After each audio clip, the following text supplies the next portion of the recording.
हो जाएगा। तो बीपीटी क्या होती है? Basic proportionate theorem.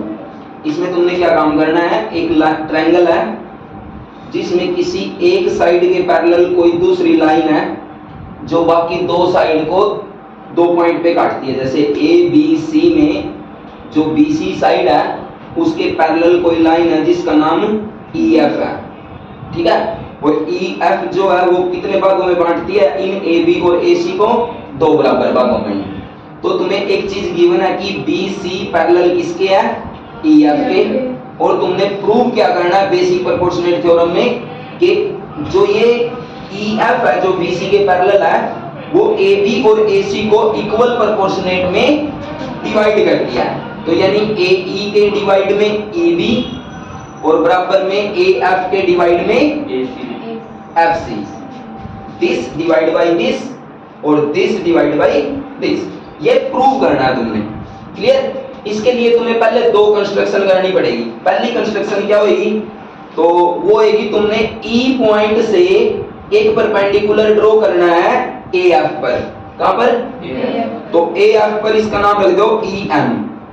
और दूसरा पॉइंट तुमने क्या कंस्ट्रक्ट करना है, बनाना है ई एफ पॉइंट से ए ई पर एक परपेंडिकुलर ड्रॉ करना है जिसका नाम रख दो तुम एफ एन।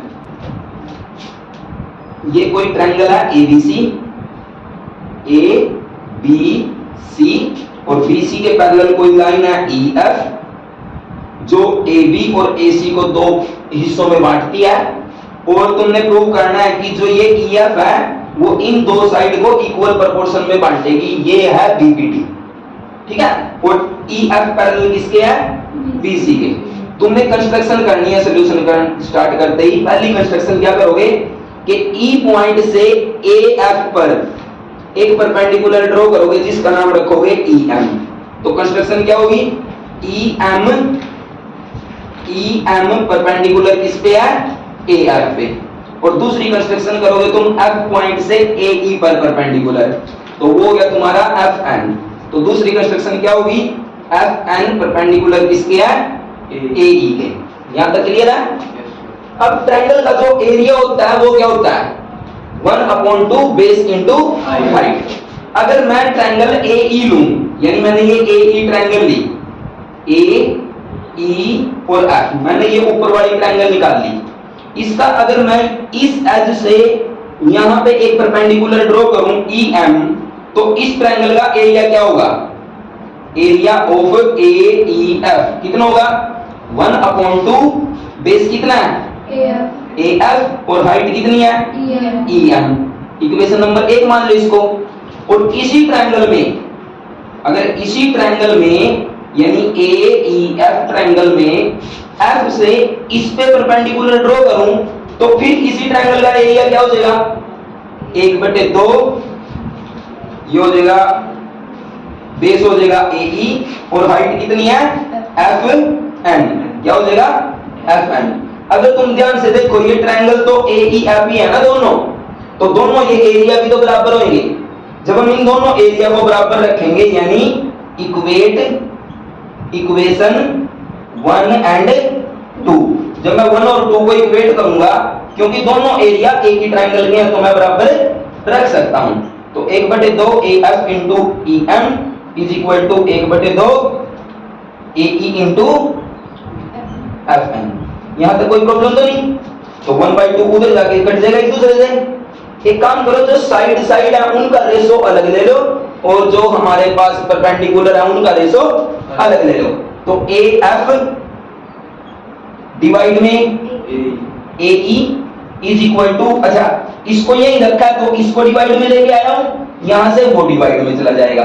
तो एफ एन डिवाइड में ई एम। इक्वेशन नंबर 3 मान लो इसको। कोई प्रॉब्लम तो नहीं?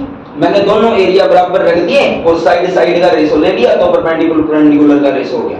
यहां तक क्लियर हो गया? अब चलते हैं इसके नेक्स्ट पार्ट पे। एक कंस्ट्रक्शन और करनी है तुमने। अब वो कंस्ट्रक्शन क्या है? तुमने बी को एफ से मिला देना है। बी को एफ से मिला दिया तो अब एक ट्रायंगल मिली है तुमको, कौन सी? B E F. यानी हमने बी को किससे ज्वाइन किया? B join F. B point को किससे ज्वाइन किया, एफ से, तो एक ट्रायंगल बन गई। तो हमारे पास जो ट्रायंगल हम कंसीडर करेंगे वो क्या करेंगे, ई एफ बी। तो कौन सी ट्रायंगल बन गई, ई एफ बी। अगर मैं इस ट्रायंगल को बना के देखूं तो कुछ ऐसी नहीं बनी हुई है, ये ऐसी है, ये ऐसे गया और ये ऐसी गई है, यही है ना, ये हो गया हमारा ई एफ और बी। अगर मैं इसका एरिया निकालना चाहूं तो तुम कैसे निकालोगे, तो मैं इस साइड को आगे एक्सटेंड करूं, जैसे इसने कर रखा है, कहां तक, ए ई तक कर रखा है ना, बी से ई और ए, है ना, लेकिन यहां से यहां हमने क्या ड्रॉ कर रखा है, एक परपेंडिकुलर। उस परपेंडिकुलर का नाम क्या है, एम।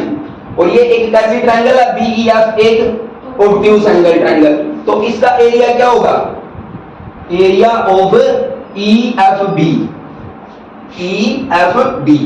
इस ट्रायंगल का एरिया क्या होगा, इस ट्रायंगल का एरिया होगा, बेस कितना हो गया, यानी 1/2, बेस कितना हो गया, ई बी, कितना हो गया, और इस पे हाइट कितनी है, ई बी पे एफ एन। क्योंकि जो ऑब्ट्यूज एंगल होती है, ट्रायंगल होती है ना, ऑब्ट्यूज एंगल ट्रायंगल, उसमें परपेंडिकुलर बाहर होता है। क्लियर हो गया, 3। अब मैं अगला काम क्या करता हूं, मैं ई को किससे ज्वाइन कर देता हूं, ई को सी से ज्वाइन कर देता हूं। तो जब मैंने ई को सी से मिलाया तो अपने पास क्या हो गया, एक ट्रायंगल और बन गई, ये वाली, है ना। और वो ट्रायंगल क्या है, वो ट्रायंगल है ये, और फिर ये ऑब्ट्यूज एंगल, और ये हो गया ई एफ और सी। इसमें अगर मैं इस एज से परपेंडिकुलर ड्रॉ करूं तो ये जाएगा, और इस साइड को मैं आगे एक्सटेंड कर सकता हूं क्योंकि लाइन है, और ये पॉइंट मैंने क्या मान रखा पहले, एम। तो परपेंडिकुलर क्या हो गया, ई एम, और बेस क्या हो जाएगा, एफ सी। तो इस ट्रायंगल का एरिया क्या होगा, area of triangle E F C है। तो वो क्या होता है, 1/2, बेस कितना हो गया, एफ सी, मल्टीप्लाई में हाइट कितनी है, ई एम। ये होगी तुम्हारी, ये 3 इक्वेशन थी, ये 4 इक्वेशन है, और ये 5 इक्वेशन है। अब तुमने एक बात और लिख देनी है पेपर में, वो क्या है कि अगर 2 लाइन है जो वो पैरेलल है, और उनमें ट्रायंगल बन रही है, और ट्रायंगल में एक साइड कॉमन है, तो उन दोनों ट्रायंगल का एरिया क्या होगा, इक्वल होगा। जैसे यहां पे ये एक ट्रायंगल है, और ये भी एक ट्रायंगल है, तो ये ट्रायंगल और ये ट्रायंगल, दोनों में ये वाली साइड क्या है, कॉमन। यहां पे भी तो यही है, ये इस ट्रायंगल में भी है, और ये साइड इस ट्रायंगल में भी है, तो ये साइड कॉमन है, और ये दोनों पैरेलल है, ई एफ और बी सी। तो समझ जाना, दोनों ट्रायंगल का एरिया क्या होगा, इक्वल होगा।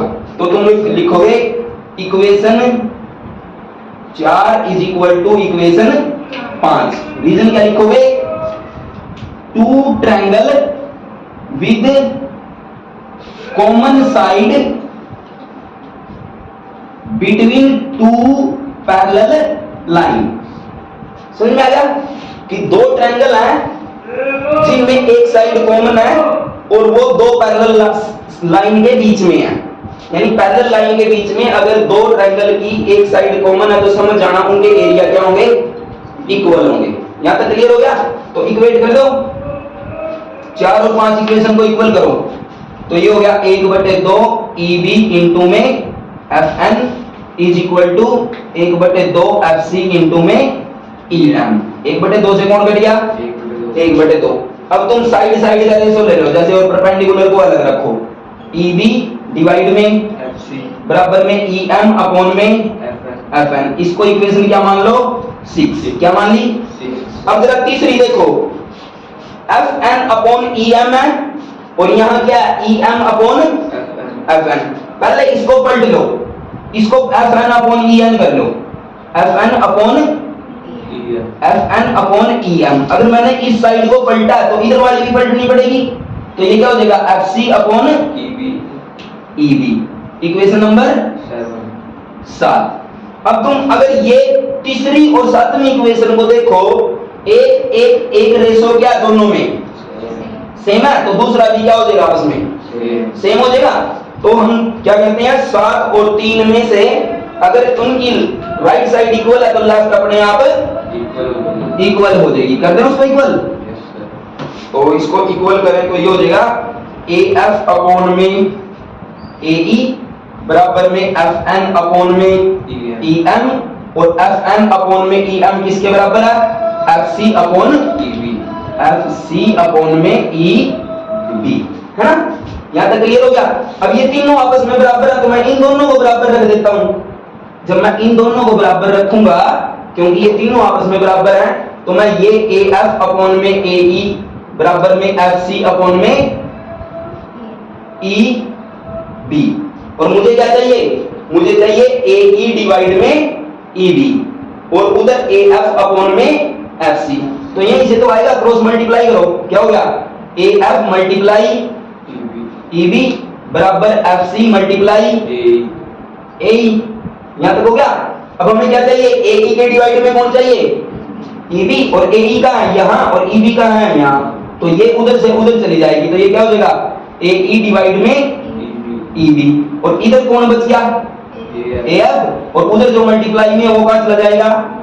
नीचे। तो यही तो प्रूव करना था हमने, समझ में आया? ये थी तुम्हारी पीपीटी। इसमें तो बहुत पढ़ना पड़ेगा भाई। कितनी देर की होगी?